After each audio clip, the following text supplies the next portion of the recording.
با درود خدمت شما خانم نیرومنش.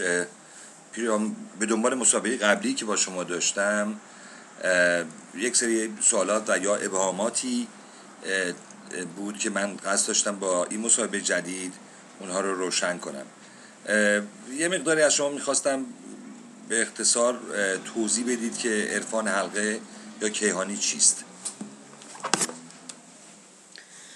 با سلام و درود خدمت شما و همه دوستان و ممنون از اینکه فرصت دوباره در اختیار من گذاشتید.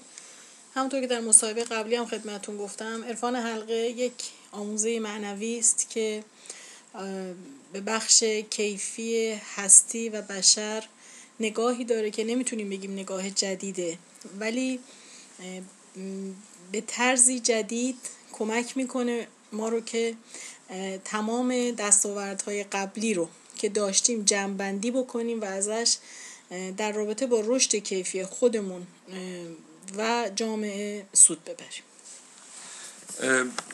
قصدشم سوال بکنم که اونجوری که گفته میشه یا ادعا میشه، من هم باورم این نیست که شما یک مذهب رو ایجاد کردید یا مذهب جدید آوردید، ولی همیشه در تلاش که بگن که شما یک نوع مذهب جدید آوردید. من همواره این گونه فکر میکردم که عرفانی که شما مد نظر داشتید یا عرفان در مجموع همیشه به فکر وحدت عقاید و ادیان بود و احاد بشر رو حول هوش کلی ترین و اساسی ترین مسائل خودش با جهان هستی توجه بده اونها رو. و آیا این به اصطلاح رسالت رو شما فکر میکنید عرفان حلقه یا کیهانی دنبال کرده و همچین خواستی رو داره؟ بله.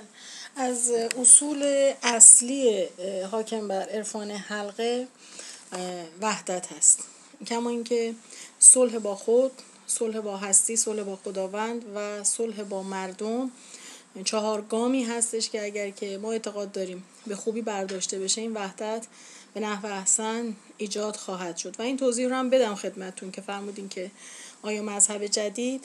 مذهب اصول رهروی است. هر کسی برای رفتن در یک مسیری یک اصولی رعایت میکنه و مذاهب این رو ارائه میدن، اما عرفان چرایی های و چگونگی های این حرکت رو بیان میکنه. به همین دلیل نمیتونیم بگیم که مذهب خاصی است، بلکه با هر مذهب خاصی که ما باشیم اون میتونه چرایای حرکت ما رو برای ما توجیه کنه و کیفیت ها رو در قالب اون کمیتی که بر ما حاکمه بیان کنه. از طرف دیگه ای به غیر از این ارتداد یا انحراف و کژاندیشی، اتهامات دیگه ای رو هم به گروه عرفان حلقه یا عرفان کیهانی میزنن. این بیشتر در حوزه فرادرمانی است و این ادعا رو دارن که اینها یک سری شارلاتان هستن و یه سری حرفایی که میزنن صحت نداره و چیزی به عنوان فرادرمانی از نظر علم مورد پذیرش نیست و عمدتاً با سرکیسه کردن یا درآمد و سودجویی از افراد قصد سوء استفاده مالی دارند. با توجه به رشدی که شما داشتین و من تا اونجا که به توی متونتون نگاه کردم یا توی مجلاتتون نگاه کردم، کیس استادی‌های مفصلی رو نشون دادید و خیلی پزشکان در تیم شما بودند و من نگاه کردم دیدم خیلی افراد اهل علم از فیزیک گرفته، همونطور که خودتونم فارغ التحصیل رشته فیزیک و استاد فیزیک هستید، برای من خیلی جالب بود که ببینم که این همه افراد که اهل علم هستند آیا همچین اهدافی رو که اینها طرح می‌کنند دارند.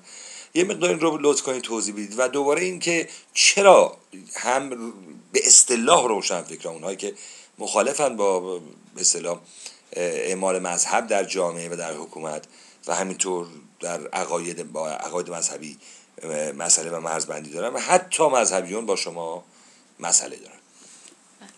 خدمت شما عرض کنم که وقتی که ما با یک معرفتی، با پخش یک معرفتی مخالف باشیم، بهترین راه خراب کردن چهره متولیان اون معرفت، ارائه دهنده اون معرفت هست از منظرهای دیگه. وقتی که من با عقیده شما مخالف باشم، میتونم بیام برای جامعه اینطور عنوان بکنم که خیلی ببخشید، مثلا شما دزد هستید وقتی که مردم با نگاه یک دزد به شما نگاه کنن، حتما دنبال آموزهای معنوی شما هم نخواهند آمد. در واقع اینجا از یک شگرد نه چندان انسانی به نظر من استفاده شده. اگر که این آموزه های درمانی شارلاتانی بود، 7 شماره مجله پزشکی که امتیاز اون مجلات برای کسانی بود که در خود نظام جمهوری اسلامی صاحب منصب هستند و پزشکانی اونها رو تایید کردن، اینها نباید عنوان میشد و به هر حال منتشر میشد. این از این منظر. بنابراین به نظر من این اتهاماتی که در واقع متوجه این مجموعه و متولیش کردن فقط برای این هستش که یک قفل ذهنی در افراد ایجاد بشه نسبت به این قضیه که دنبال معرفتش نرن. وقتی با ما با چشم شارلاتان نگاه کردن، خود به خود یک کسی به حرف گوش نخواهد داد و متاسفانه از این روش استفاده شده. اما موضوع دومی که شما فرمودین که در کنار بعضی قشریون مخالفانی داریم، آیا مخالفانی هم هستن که از طبقه روشنفکر و علمی هستن؟ این رو باید خدمتتون عرض بکنم که هر گونه تعصبی، چه در زمینه مذهب، چه در زمینه علم و چه در هر زمینه دیگه، هر گونه تعصبی چون ذهن رو میبنده، مانع برقراری ارتباط شخص با بخش کیفی آموزه هایی میشه که بهش ارائه میده. وقتی من متعصب مذهبی باشم، با نگاه جدید رابطه‌ای که بشه مستقیم با خداوند برقرار کرد مخالفم. بنابراین از اون جنبه اونو زیر سوال میبرم. وقتی من یک متعصب علمی باشم، نظرم این هستش که با فرمول هایی که ساینس علم پرکتیکال ارائه داده خواهم توانست تمام سوال هامو جواب بدم. بنابراین ارائه یک شیوه معنوی برای پاسخ بعضی از سوالات من نسبت بهش اینرسی دارم و نمیتونم برم جلو. روشی که ما از استاد طاهری یاد گرفتیم این هستش که تعصب رو کنار بگذاریم. تعصب خشک مغزی میاره، در هر زمینه‌ای که باشه فرقی نمیکنه و اجازه بدن دوستان علمی، دوستان مذهبی به دور از تعصب اجازه بدن که این آموزه که بسیار گستره پهناوری رو در بر میگیره در همه قسمت‌ها خودش رو نشون بده و بیان واقعا وارد بحث بشن و این صحنه ایجاد بشه که وارد صحبت بشیم. اگر ایرادی بود واقعا در عمل، نه اینکه پیش داوری بشه که این یک آموزه ضد علم یا ضد مذهبه و از ابتدا درش بسته بشه. شما خودتون یک آکادمیسین هستین، یعنی در رشته فیزیک تحصیل کردین و سالها در این رشته تدریس میکردید و من با شما که صحبت کردم دیدم خیلی اطلاعات وسیع اتفاقا در علوم دارید و همینطور علوم اجتماعی علاقمند هستیم، از جمله خود علوم تجربی مخصوصا فیزیک. این که خیلی از افراد میگن شما چرا به آقای محمد علی طاهری میگید استاد، یا اینکه به ایشون میگید دکتر محمد علی طاهری. این چیزی که خیلی‌ها در مسابقه قبلی هم به من انتقاد کردن. من البته چیزی که توسط شاگردانشون ذکر میشد بیان کردم، اما با توجه به اینکه اکثر شما تحصیل کرده بودین و کسانی که باش همکاری شدین و اکثرتون واقعا از دانشگاه‌های معتبر دنیا دکترا یا به اصطلاح کارشناسی داشتید و همه تحصیل کرده و در رشته پزشکی و علوم دیگه هستید، باز هم ایشون رو استاد خطاب میکنید و دکتر خطاب میکنید. آیا این تعریف دکتر و یا استاد به نظر شما در جامعه ما درسته و شما چگونه فکر میکنید؟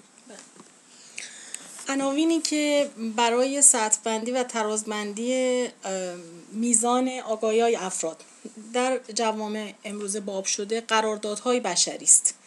مقدار معینی واحد رو در دانشگاه پاس میکنیم، یک تز میدیم و بعد عنوانی رو میگیریم به عنوان اینکه تایید بکنی که ما یک تبحری رو داریم و ممکنه اون تبحر باشه، ممکنه از بنز کافی ایجاد نشده باشه، ولی خب به هر حال یک نرمی پذیرفته شده برای دادن این عناوین. علت این که ما به استاد طاهری میگیم استاد این هستش که خارج از این نرم دانسته‌هایی رو ارائه دادن که بسیار بسیار فراتر از اون میزان دانسته‌هایی است که ما در دانشگاه‌ها خواهیم تونست بهش دست پیدا بکنیم. بنابراین این که ما به ایشون میگیم استاد هیچ ربطی به دکتراهای افتخاری که به ایشون داده شده نداره. ایشون از سالها قبل که این دکتراها هم نداشتن از نظر ما استاد بودن.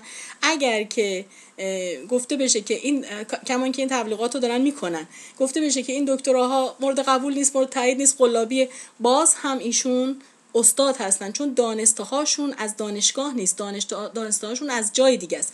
به اضافه این که من اینو خدمت شما بگم، مقدار بسیار کمی از خیلی کوچیک از دستاوردهای علمی ایشون وقتی به دانشگاه ارائه شده بهشون دکترا داده شده. اون چیزی که ایشون به ما دادن خیلی خیلی بیشتر از اون چیزی است که به دانشگاه ارائه شده و بابت اون مدرک افتخاری گرفتن.